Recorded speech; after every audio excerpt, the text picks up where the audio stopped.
Se você soubesse que a pessoa te trataria daquela forma, você teria se aproximado dela?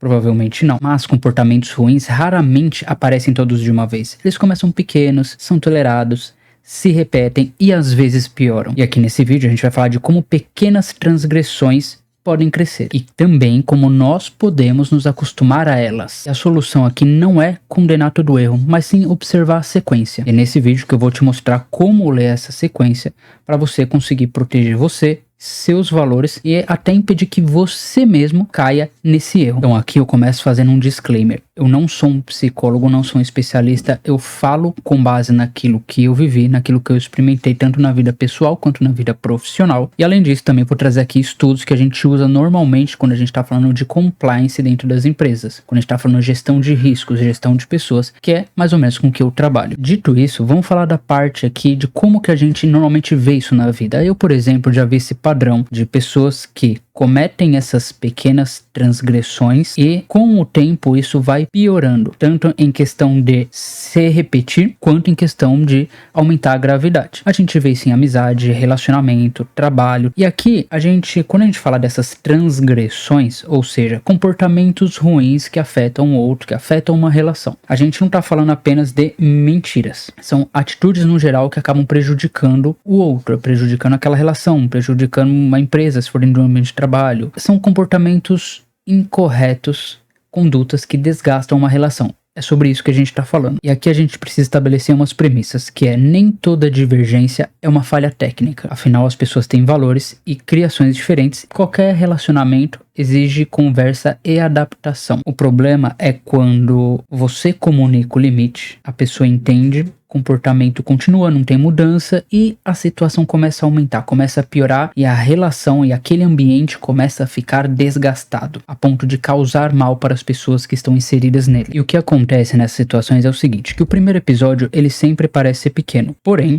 depois a gente começa a comparar cada nova atitude com a anterior e não com aquilo que aceitava no começo, não aquilo que era a situação original, o status quo. Por exemplo, vamos pegar aqui no ambiente profissional, acontece quando tem uma regra que é flexibilizada, uma informação que é omitida, um documento que é fraudado, uma exceção que as pessoas deixam rolar e ninguém confronta, ninguém põe um limite. Quando essa exceção se repete muitas e muitas vezes, ela acaba virando normal. E por que quando acontece esse tipo de situação, ela tende a avançar? Bom, eu vou deixar aqui, vou mostrar na tela 3 estudos, os links desses estudos vão estar na bio, que explicam mais ou menos pra gente por que que isso acontece, por que que essas transgressões, quando vão acontecendo, como que elas aumentam e como que as pessoas ao redor lidam com isso também. Qual é o efeito não só ali do comportamento pessoal, mas como os outros interagem com isso. E o primeiro estudo que eu vou mostrar aqui, o estudo da ladeira escorregadia. Eu vou até mostrar na tela aqui para você ver que é um estudo real, porque seria mais ou menos o seguinte, a pessoa está aqui no topo da ladeira. Quando ela comete uma micro transgressão, ela começa a escorregar na ladeira. E aí a cada vez que ela avança nas micro transgressões, vai aumentando inclusive a velocidade e quanto mais ela desce, mais velocidade ela pega e mais ela vai descendo e aí vira uma bola de neve. E aqui esse estudo concluiu o seguinte nos testes que eles fizeram com os participantes. Os participantes eles trapacearam mais quando a oportunidade de obter vantagem crescia aos poucos. Ou seja, quando ele tinha ali, os grupos tinham uma oportunidade de trapacear só um pouquinho, eles trapaceavam mais do que o grupo que tinha a oportunidade logo de cara de trapacear muito grande, como fazer uma trapaça muito enorme. Então, em comparação com o grupo, um podia avançar na trapaça de pouquinho em pouquinho, o outro podia avançar muito de uma vez só. Só que o que se concluiu foi que o grupo que poderia trapacear de pouquinho em pouquinho, trapaceou mais. Foi quase o dobro, ou mais que o dobro, eu não lembro, mas estava ali na faixa do dobro do outro grupo que já podia trapacear muito de uma vez só, porque ele concluiu que as pequenas condutas são mais fáceis de justificar. Então ele justifica uma pequena conduta, a pessoa justifica aqui, depois ela justifica outra e outra e outra e vai aumentando e cada vez mais fica mais fácil dela justificar a conduta que ela teve, porque ela já não para de se comparar com a conduta dela original, dos valores dela, do que ela fazia, do que ela deixou de fazer. Ela começa a se comparar com as últimas coisas que ela fez. Aí o segundo estudo é o que eu vou mostrar aqui na tela, que é esse daqui, que diz basicamente o seguinte: seu cérebro se adapta à desonestidade, né? O que se analisou nesse estudo foi o seguinte, que a desonestidade das pessoas aumentou com a repetição. A questão aqui é que o desconforto emocional daquilo, aquele peso na consciência de estar fazendo aquilo, de ser considerado errado, vai diminuindo a cada vez que a pessoa repete aquele comportamento ou algo parecido. Nesse estudo aqui, eles concluíram que tem basicamente 2 mecanismos. Uma, que a pessoa encontra mais justificativas, e segundo, que o comportamento começa a incomodar menos. E aqui, de novo, eu faço a ressalva. Não quer dizer que todo erro vai levar a algo grande. Não quer dizer isso. O risco, ele tá na repetição, na normalização e na ausência da mudança, tá? Então, assim, a pequena transgressão, ela não necessariamente vai justificar algo grave. Ela só precisa tornar o próximo passo mais fácil. Então pensa assim, uma pessoa tem seu parceiro, sua parceira, mas começa aos poucos se envolver com uma outra pessoa. A cada passo que essa pessoa vai tomando a mais ali, ele não parte de uma traição de uma hora para outra. Não, ele vai se aproximando, vai tomando mais atitude. Claro,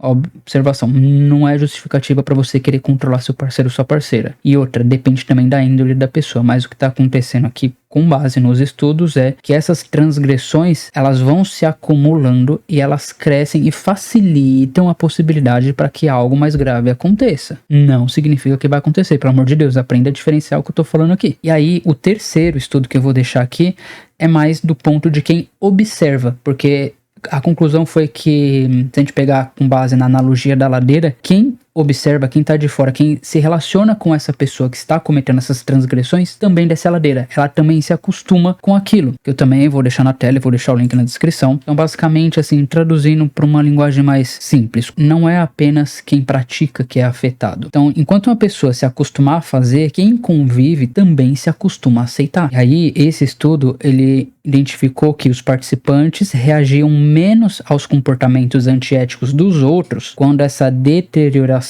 acontecia gradualmente. Então, assim, quando tinha uma mudança muito grande, abrupta de comportamento, sendo um comportamento antiético, as pessoas percebem com mais facilidade. Agora, quando são vários comportamentos antiéticos pequenos que vão aumentando, as pessoas tendem a aceitar mais. Porque uma grande transgressão, ela chama atenção. Mas os pequenos desvios sucessivos, eles podem passar como algo administrável. Então, a lógica é, a pessoa não mostrou tudo de uma vez e você também não passou a aceitar tudo de uma vez. Então, enquanto a pessoa avança no que faz, você acaba avançando no que você aceita. E agora vamos estabelecer aqui o que é uma diferença de valores e o que seria um padrão preocupante. Nem todo comportamento desagradável é um problema ético. Às vezes é só o que a pessoa está acostumada, uma diferença de criação, né? Às vezes é diferença de valor, diferença de expectativa, normal. Então, antes de concluir qualquer coisa, a gente tem que conversar, explicar o nosso limite e escutar outra pessoa. E aí você vai observar 3 pontos. Se essa pessoa reconhece o problema, se ela tenta reparar e se ela muda o comportamento dela. Então, se há um diálogo, um reconhecimento, uma mudança, é uma diferença que acaba sendo negociável, que dá pra gente administrar, que dá pra realmente, talvez, aceitar, que dá pra corrigir conduta. Agora, se tem só repetição, justificativa e aumento, aí sim pode ter um padrão que está sendo normalizado. E aí é uma coisa que até eu precisei aceitar, precisei trabalhar nessa ideia, que é o seguinte: compreender a história de alguém não te obriga a aceitar os efeitos do comportamento dela.